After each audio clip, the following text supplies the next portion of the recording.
आज तक रेडियो सुनता है सारा जहां।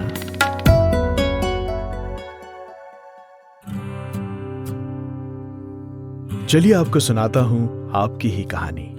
शुरू करते हैं नई कहानी का नया सफर।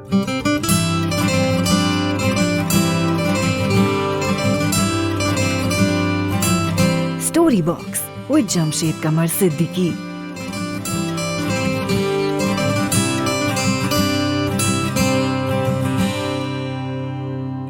दोस्तों, आज मैं आपको सुना रहा हूं अपनी लिखी एक कहानी जिसका नाम है तूफान की एक रात। चलिए शुरू करते हैं।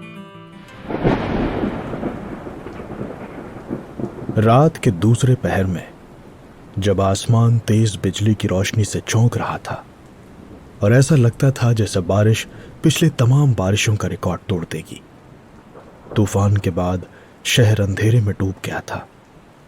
इसी अंधेरे में शहर की एक गली के नुक्कड़ पर बने मकान की तीसरी मंजिल पर एक लड़की अपने कमरे की जमीन पर ऐसे बैठी थी जैसे जिंदगी ने उससे एक झटके में उसका सब कुछ छीन लिया था। तेज हवाएं उसके कमरे की खिड़की के कांच को थपथपा रही थी। बारिश की बूंदों के गली की टपरियों की छत पर गिरने की एक मुसलसल आवाज अजीब सा शोर पैदा कर रही थी। अंधेरे कमरे में मोमबत्ती की पीली रोशनी में कमरे की जमीन पर बैठी कल्पना ने अपना चेहरा ऊपर उठाया और आंसुओं से भरी धुंधली नजर से पूरे कमरे को एक बार गौर से देखा। कमरे की पीली दीवारें, छत, सजावट का सामान, चेस्ट ऑफ ड्रॉअर पर रखा वो छोटा सा लैंप जो उसे अजीत ने पहली मुलाकात पर दिया था, वो खिड़की के किनारे पर रखी आराम कुर्सी जिस पर वो वीकेंड पर घर आने वाले अजीत की गोद में बैठकर शाम की कॉफी पीती थी, वो लाल पीले रंग की अबूझ सी पेंटिंग जो उन्होंने एक आर्ट गैलरी से ली थी। उस घर की हर शय में अजीत शामिल था। हर कोने से अजीत का होना झलकता था, हर आहट अजीत की थी।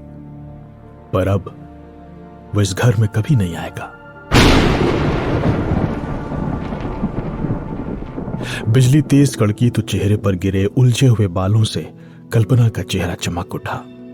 उसने एक नजर छत पर लटकते हुए पंखे को देखा और फिर अपने गले में पड़े सुरमई दुपट्टे को। वो फैसला कर चुकी थी, वो मरना चाहती थी, लेकिन मरने से पहले एक बार वो खिड़की से झांककर बाहर के आसमान को देखना चाहती थी।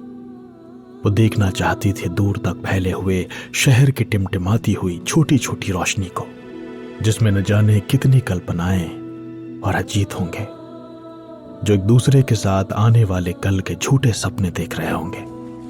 वो देखना चाहती थी सामने वाली सड़क पर भरे हुए पानी को, जिसमें हर बारिश के बाद सड़क पर दौड़ते हुए बच्चे उछलकर छींटे उड़ाते हैं, हंसते हैं। वो ऊंची पीली बिल्डिंग के पीछे से झांकने वाला पेड़ भी, जिसे वो इतने सालों से देख रही थी कि उस पेड़ से उसे कुछ अपनापन सा हो गया था। पर अफसोस, अब इन सब चीजों से उसका साथ छूट जाने वाला था। कल्पना उठी और खिड़की के पास पहुंची और फिर उसने पूरे शहर को एक बार गौर से देखा, जो अजीत और उसकी मोहब्बत का गवाह था, और अब अजीत की बेवफाई का भी। कल्पना की आंखों से बहते आंसुओं में उसका काजल भी बहकर गालों पर बिखर गया था। उसकी हिचकियां भी जारी थी। उसने अपनी खिड़की से अपने हिस्से के आसमान को नजर भर कर देखा और फिर आंखें बंद कर ली। वो पलटी और कमरे के बीचों बीच पहुंची और फिर उसने अपने गले से दुपट्टा उतारा, पास रखी कुर्सी को खींचा, दुपट्टे को पंखे की तरफ उछाला और फिर उसे बांधने लगी। जब वो ये सब कर रही थी तो उसे ख्याल ये भी आ रहा था कि उसने कभी नहीं सोचा था कि वो ऐसा करेगी, पर अब वो कर रही थी। उसे लगता था कि यही एक तरीका है जिससे वो अजीत को एक ऐसा गिल्ट दे देगी जिसे वो पूरी जिंदगी खुद को माफ नहीं कर पाएगा। आपसी झगड़ों में एक ऐसा वक्त आता है जब हम गलत और सही नहीं देखते, हम देखते हैं कि हमारी कौन सी बात से हमारे दुश्मन को सबसे ज्यादा तकलीफ होगी। कल्पना को लगता था कि यही सही है, और वैसे भी जिंदगी में बचा क्या है।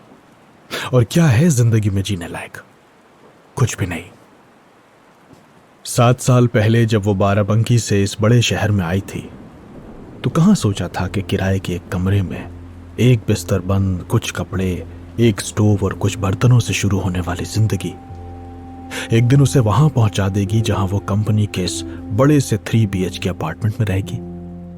कहां सोचा था कि तब जिन बड़े बड़े ऑफिसर्स के रिसेप्शन पर वो अपना बायोडेटा जमा करने के लिए झिझकते हुए दाखिल होती थी, एक दिन उसी ऑफिस में सीनियर मैनेजर की हैसियत से जब वो जाएगी तो जाने पहचाने चेहरे उसे गुड मॉर्निंग मैम कहेंगे। शेयर्ड ऑटो से शहर में स्ट्रगल करने वाली कल्पना कब कंपनी की बड़ी सी गाड़ी में चलने लगी, ये उसे कहां पता चला था। पता तो उसे यह भी नहीं था कि जिंदगी की दी हुई जिन चीजों के लिए वो इतनी शुक्रगुजार है, जिंदगी एक रोज उससे सब कुछ झटके में छीन लेगी, अजीत की शक्ल में। उसके कानों में बार बार गूंज रहे थे अजीत के वो लफ्ज, आई एम सॉरी कल्पना, लेकिन 6 साल के हमारे इस रिश्ते में अब मुझे लगता है कि वो स्पार्क नहीं रहा। मैं अब इस रिश्ते से निकलना चाहता हूं। I want to break up with you. अंधेरे कमरे में जलती इकलौती मोमबत्ती की रोशनी में चमकती हुई उसकी धुंधली सी परछाई पीछे वाली दीवार पर बन रही थी। उसने दीवार पर लगी मम्मी पापा की तस्वीर को एक बार गौर से देखा।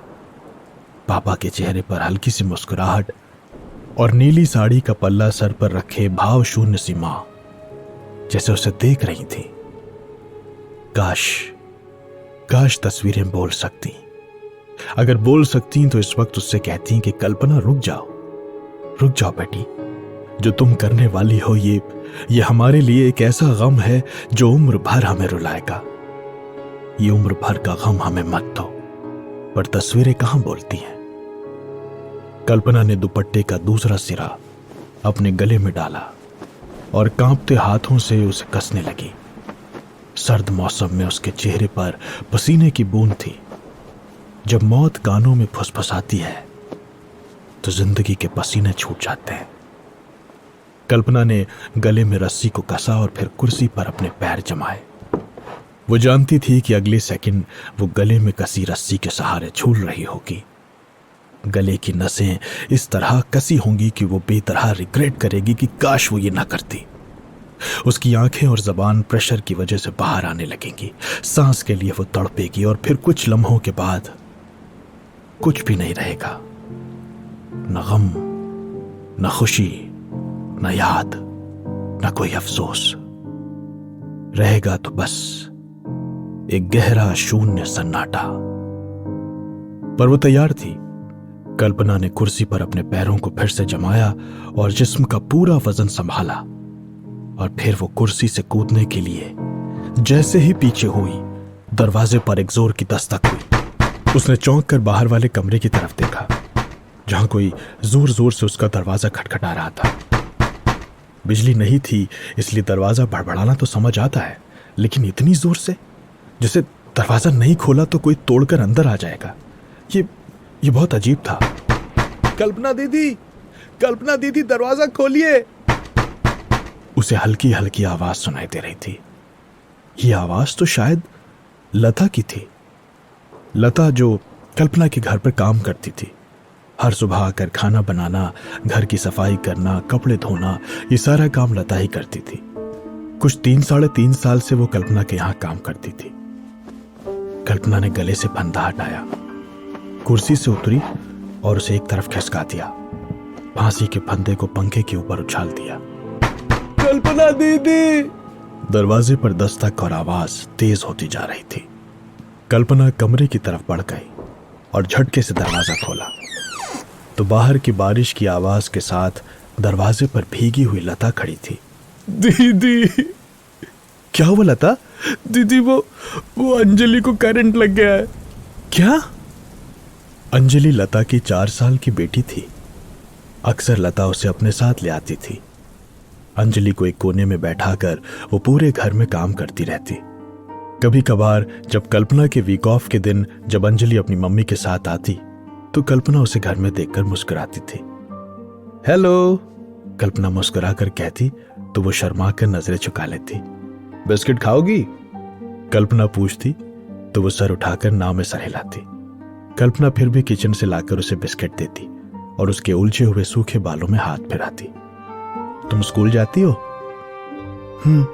जाती हूं रोज, वो बिस्किट खाते हुए बताती। क्या पढ़ना अच्छा लगता है आपको? मुझे कहानियां अच्छी लगती हैं। अच्छा, कौन सी कहानी पढ़ी? बंदर और चालाक लोमड़ी वाली।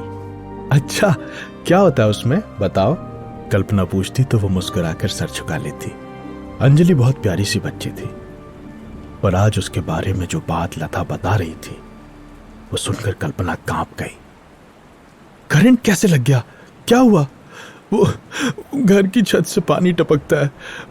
बारिश में घर के अंदर पानी आ गया, पूरा फर्श गीला था। अंजलि ने लाइट जलाने के लिए स्विच बोर्ड छुआ, बस।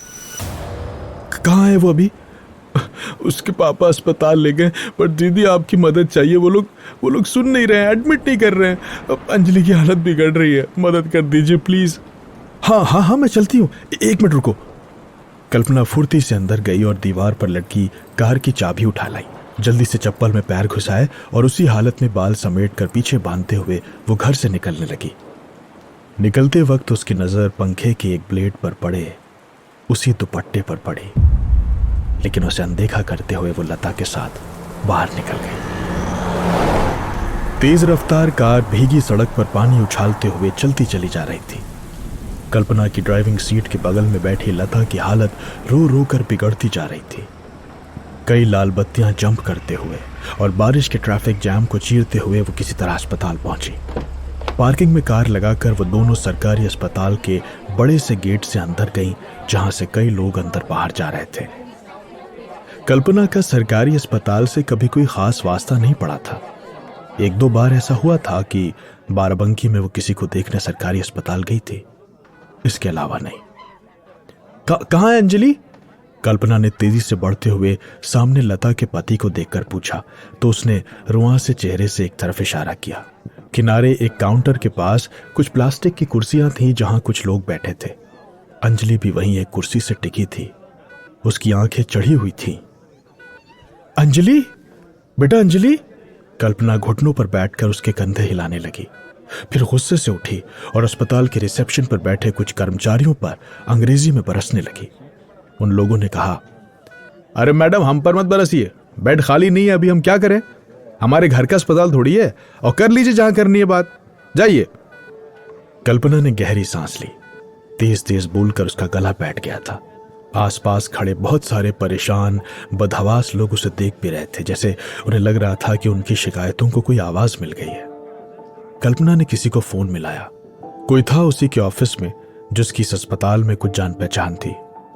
कुछ मिनट की फोन पर बातचीत और बताए हुए अस्पताल के अफसर से बात होने के बाद लता की बेटी अंजलि को बेड मिल गया। डॉक्टर्स भी आ गए और उसका इलाज होने लगा। Doctor, what is happening? बच्ची ठीक तो है ना? हम देख रहे हैं अभी। प्राइमरी डायग्नोज में तो शी लुक्स फाइन, शायद करंट लगने से सदमे में आ गई है। Wait for some test. कहते हुए डॉक्टर चैम्बर के अंदर चले गए जहां अंजलि का इलाज हो रहा था। अंजलि ने लता और उसके हस्बैंड को ढांढस बताया, आप लोग प्लीज परेशान मत हो, कुछ नहीं होगा अंजलि को, मैं हूं यहां पर। आप लोग बैठिए प्लीज। वो दोनों घबराए से पनीली आंखों से आसपास देखते हुए एक बेंच पर बैठ गए। इसी बीच अंजलि भी अस्पताल के एक कोने में खड़ी हो गई। उसके सामने 50 लोगों की भीड़ थी। किसी का बच्चा जमीन पर लेटा था, कोई अपने हाथ में ग्लूकोज की बोतल खुद पकड़े था। कोई इसलिए रो रहा था क्योंकि उसके किसी अपने के बारे में डॉक्टरों ने जवाब दे दिया था। कल्पना उस नजारे को गौर से देख रही थी। यहां वहां फिरते थके उदास मायूस चेहरे, उनमें से ज्यादातर गरीब थे, जिस्म पर अच्छे कपड़े नहीं थे, शायद पेट भी खाली हो। दूर दराज के इलाकों से जिंदगी की ख्वाहिश लिए आए थे। वो डॉक्टरों के आगे हाथ जोड़े गुजारिश कर रहे थे। वो बस जीना चाहते थे। इश्क कितना छोटा हो गया था उस जगह पर, मोहब्बत का ख्याल भी जहन से नहीं गुजरा होगा। जिंदगी औसत भी नहीं थी उन लोगों की। रहने को शायद घर भी ना हो, लेकिन फिर भी वो जीना चाहते थे उस बड़े से हॉल में नजर की हद तक जहां तक देखो जिंदगी कितनी कीमती लग रही थी। जैसे बस जिंदा रह जाएं तो और कुछ नहीं चाहिए। हर शख्स बस जीने के लिए लड़ रहा था, इसी दुनिया के लिए जिसे थोड़ी देर पहले कल्पना एक पंखे से लटक कर खत्म कर देने वाली थी। कल्पना ने चारों तरफ देखा। इन रोते बिलखते लोगों की आंखों में बस एक ही ख्वाहिश थी, जिंदगी की ख्वाहिश। जिंदगी के लिए वो कुछ भी करने को तैयार थे। कोई मकान बेच कर आया था, कोई खेत, कोई उन्हें चाहे या ना चाहे, कोई रहे या जाए, उनके लिए जिंदगी ही पहली और आखिरी शर्त थी, बाकी सब फजूल। कभी कभी एक छोटे से लम्हे में पूरी जिंदगी बदल देने की ताकत होती है। कल्पना की आंखों के सामने वही लम्हा था। वो सोच रही थी कि वाकई जिंदगी कितनी कीमती है और वो सिर्फ एक शख्स के लिए इसे खत्म कर देने वाली थी, बिना ये सोचे हुए कि उसकी जिंदगी पर एक हक उसके मां बाप का भी है। आप लोग जल्दी ब्लड का अरेंजमेंट कीजिए, ना अर्जेंटली चाहिए। तभी उसे पास खड़ी एक नर्स की आवाज सुनाई दी, जो वहां एक मरीज के घर वालों से बात कर रही थी। कल्पना उनकी तरफ गई, उनकी बातें सुनने लगी। कोई बुजुर्ग थे जिन्हें चोट लगी थी और खून के लिए कुछ यूनिट की जरूरत थी। घर, रिश्तेदार और पड़ोसियों ने मदद की थी, पर कुछ यूनिट और चाहिए थे जिसका इंतजाम नहीं हो पा रहा था। सुनिए, क्या मैं डोनेट कर सकती हूं? कल्पना की आवाज अस्पताल की कई आवाजों के साथ घुलती चली गई। उन लोगों ने पलट कर देखा और रुआंसी आंखों से हाथ जोड़कर शुक्रिया अदा करने लगे। कुछ देर बाद वही कल्पना जो अपनी जिंदगी गंवाने वाली थी, अस्पताल के सफेद बिस्तर पर लेटी एक जिंदगी को बचा रही थी। एक हादसे ने उसे बता दिया था कि जिंदा रहना कितनी बड़ी नेमत है। ये किसी के जाने से, किसी के धोखे से, किसी की नाराजगी से, किसी नुकसान से, जिल्लत से, मुश्किलों से, जिंदगी इन सबसे बड़ी है। डॉक्टर साहब, कुछ देर बाद डॉक्टर्स अपने चैम्बर से बाहर आए और उन्होंने बताया कि अंजलि अब खतरे से बाहर है। उसके माँ बाप बिस्तर पर लेटी कल्पना के पास पहुंचे, जिसकी बांह से निकलता खून एक पाइप के जरिए थैली में जमा हो रहा था। उन दोनों के चेहरे पर खुशी का वो रंग था जिसे देखकर कल्पना की आंखें खुशी के आंसुओं से नम हो गई। बाहर बारिश और तूफान थम चुका था। उस रात मौत हार गई थी, जिंदगी जीत गई थी।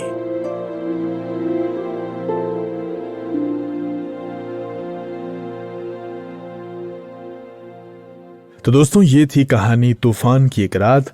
उम्मीद है आपको अच्छी लगी होगी। आप हमें बताइए कि आपको ये कहानी कैसी लगी, और इसके लिए अगर आप ये कहानी Spotify या Apple पॉडकास्ट पे सुन रहे हैं तो अभी आप हमारे शो पर क्लिक कीजिए और वहां पर आपको स्टार्स दिखाई देंगे। तो जितने भी स्टार आप देना चाहते हैं उसे दीजिए। इससे ये कहानी और जिंदगी के लिए जो हमारी पॉजिटिविटी है वो और लोगों तक जाएगी। इस कहानी का साउंड डिजाइन किया है सचिन द्विवेदी ने। अगले हफ्ते मिलूंगा एक नई कहानी के साथ। मेरा नाम है जमशेद कमर सिद्दीकी। दुआओं में याद रखिएगा।